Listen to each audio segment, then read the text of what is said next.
Honorable President of the Assembly, Excellencies, distinguished guests, ladies and gentlemen. It's a great honor. madaxweynaha golaha loo dhan yahay martida sharafta leh marwooyin iyo mudanayaal waxaa sharaf iyo nasiib ii ah inaan hadal jeedintan ka sameeyo golahan maanta oo ay ku beegan tahay sanad guuradii 75aad ee midnimadeenna nabadda horumarka iyo barwaaqada iyadoo ay muhiim inoo tahay inaan mar kale ballan qaadno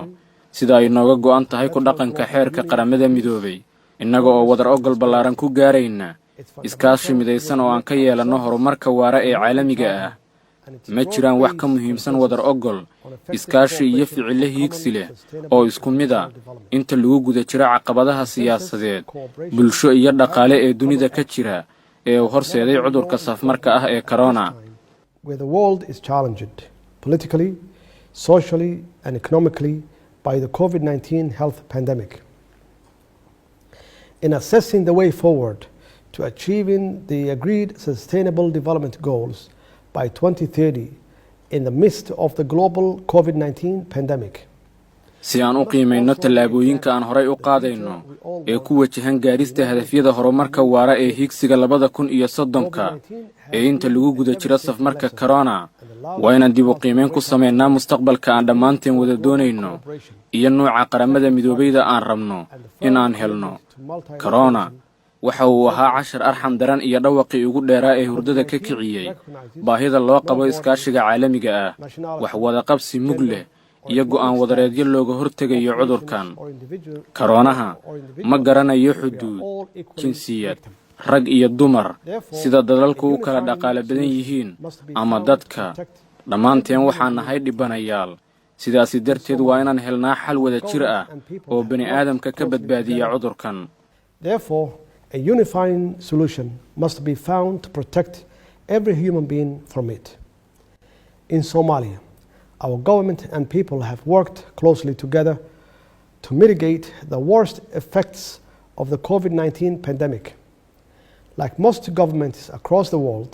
we prioritize the health of our citizens and did as much as possible to save lives. Somalia dawladdeena iyo dadkeena waxa ay u wada shaqeeyeen si dhow oo ah sidii ay uga hortagi lahaayeen saameynta ugu xun ee cudurka koronaha sida dawladaha kale ee caalamka waxaan hortiminta siinay caafimaadka muwaadiniinteena waxaana intii karaankeenna ah badbaadinay nafta dadka annaga oo si joogto ah u bixinayna adeegyo daaweyn ah iyo wacyigelin caafimaad. dawladdeenu waxa ay samaysay wax kasta oo bulshada lagu badbaadinayo dadka uu ku dhacay cudurka corona oo sare u kacay xilligii uu bilowga ahaa ayaa aad hoos ugu dhacay kadib tallaabooyinkii degdega ahaa ee dawladdu qaaday. mar kale waxaan ku celinayaa in jawaabaha guulaystay aysan suurtagal ahaan lahayn iyada oo aysan jirin iskaashi u dhaxeeya dawladdeena shacabkeena iyo bulshada caalamka. waxaan rabaa inaan bogaadiyo dhammaanba shaqaalaheena caafimaadka ee geesiyaasha ah kuwaasi oo naftooda halis u geliyay si ay kuwa kale u badbaadiyaan. waxaan aqoonsanahay samirka iyo waxgalnimada ganacsiyada gaarka loo leeyahay kuwaasi oo si dhow la shaqeeya dawladda si dhaqdhaqaaqa dhaqaalaha dalka uu u noqdo mid shaqeeya iyaga oo adeegyo muhiim ah inoo fidiyey dadka Soomaaliyeed xilligii adkaa ee la soo maray. hase yeeshee guulaha aan ka gaarnay dadaaladeenna wada jirka ah ee Soomaaliya macnaheedu ma ahan inaysan waxna soo gaarin sida ka muuqata tirakoobyada rasmiga ah wax ka badan 3,000 oo qof oo Soomaali ah ayuu cudurkan ku dhacay ilaa 100 qofna cudurkan waa ay u dhinteen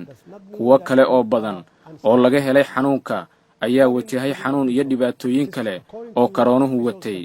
kuwaas oo weli u nugul cudurka marka loo eego adeegyada caafimaad ee tabarta badan aan lahayn ee Soomaaliya. And others still remain vulnerable given the weakness of Somalia's overstretched health system and infrastructure. Given the grave health challenges posed to the world, in particular the most vulnerable nations like Somalia, I feel confident that with a greater public health collaboration, information sharing, and equitable distribution of the potential COVID-19 health treatments currently in development, we can permanently reverse the deadly impact of the virus for every human being on the planet.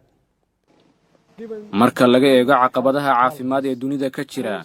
gaar ahaanna dalalka nugul sida Soomaaliya oo kale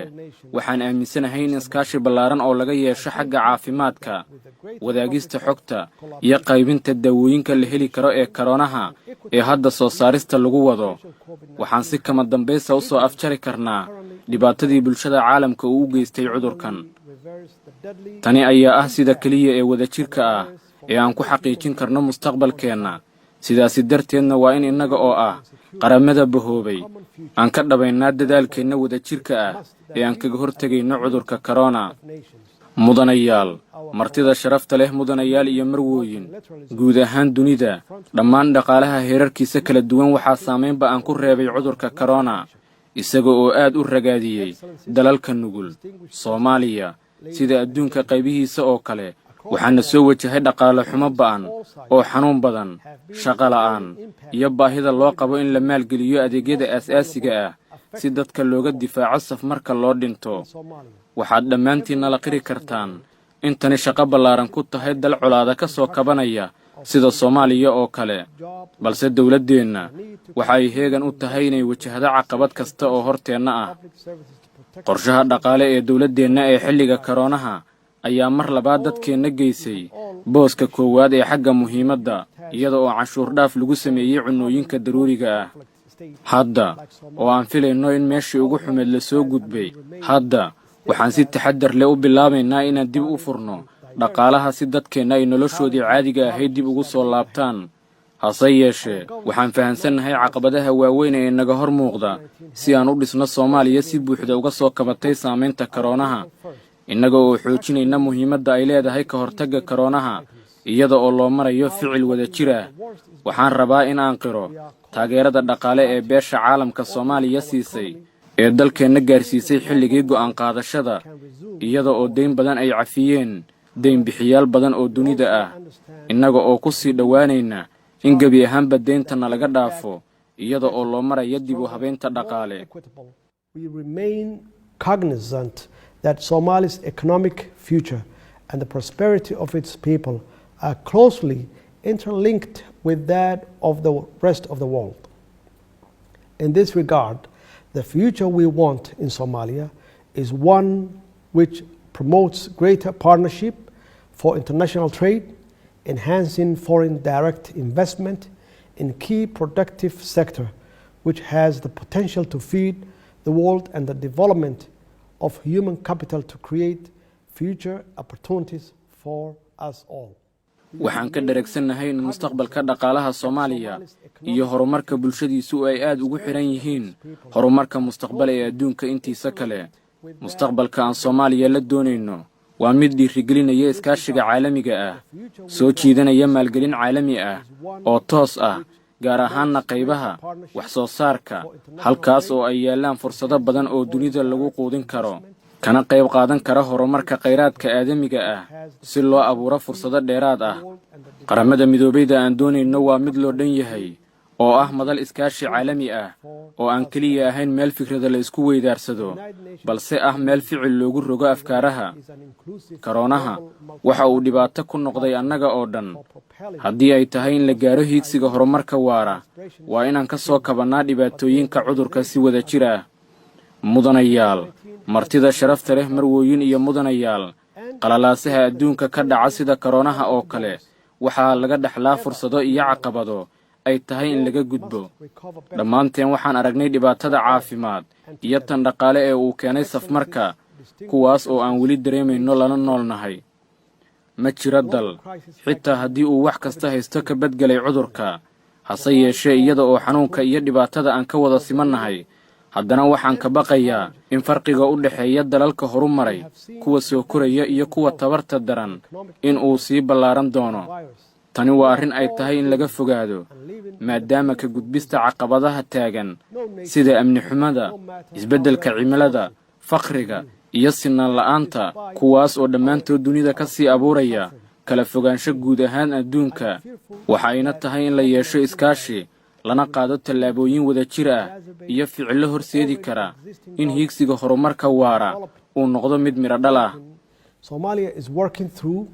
and with the UN to create a better future for Somalia and the world. We are taking the lead in delivering development to our people and working with our valuable international partners to ensure we rebuild a domestic, inclusive, democratic, inclusive and economically Soomaaliya waxa ay ka shaqaynaysaa lana shaqaynaysaa qaramada midoobay sidii mustaqbal wanaagsan loogu abuuri lahaa Soomaaliya iyo dunida inteeda kale. Waxaan kaalin hormuud ka qaadanaynaa in dadkeena ay gaaraan horumar innaga oo wada shaqayn la yeelanayna bahwadaagta caalamka ee waxgalka ah si aan u dhisno Soomaaliya dimuqraadi ah dhaqaale horumarsan leh inclusive and economically prosperous Somalia. Despite the challenge of COVID-19, we are still working hard to undertake inclusive national elections where the Somali people can determine their future. We are firmly committed to promoting and instilling a strong tradition of democracy and accountable governance which services the Somali people first and foremost. Inkasta oo caqabada naga qabsadeen safmarka koronaha waxaan weli ku howlanahay ka shaqaynta hanaan doorasho oo loo dhan yahay taas oo dadka Soomaaliyeed ay go'aan ka gaari karaan mustaqbalkooda. Waxaan naga go'aan inaan meel marino oo aan xoojino dhaqanka dimuqraadiga ah iyo dawlad lala xisaabtami karo taas oo u adeegta shacabka Soomaaliyeed. Waxaan sidoo kale si guuli ku dheehan tahay u jabinay dhibaatada argagixisada caalamiga ah iyadoo ay iskaashanayaan ciidamadeena geesiyaasha ah iyo ciidanka AMISOM iyo bahwadaagta dalalka kale si dunidu ay u noqoto meel nabdoon.